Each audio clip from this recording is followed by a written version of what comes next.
Il sindacato UGL Ferrovieri Veneto ha manifestato di fronte alla stazione di Venezia Santa Lucia e accanto al Palazzo della Regione. Dal 15 ottobre, spiega il sindacato, il Green Pass diverrà obbligatorio per tutti i lavoratori, sia del settore pubblico che privato, ferrovieri compresi. Se allo stato attuale non c'è obbligo vaccinale imposto dallo Stato, la conseguenza logica è che esiste anche la libertà di non vaccinarsi. Non si possono usare di conseguenza metodi coercitivi nei confronti dei lavoratori per convincerli a prendere una decisione che il governo stesso non prende.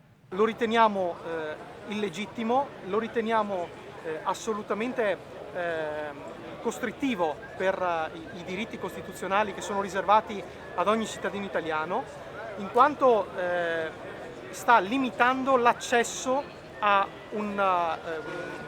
una necessità fondamentale dell'uomo, che è il lavoro. Far pagare ai lavoratori il costo del tampone è ingiusto, proseguono. Se vige uno stato di emergenza, devono essere le istituzioni ad assumersi l'onere di garantire la sicurezza nei luoghi di lavoro. Per UGL i tamponi dovrebbero essere comunque eseguiti su tutti i lavoratori, anche se provvisti di Green Pass.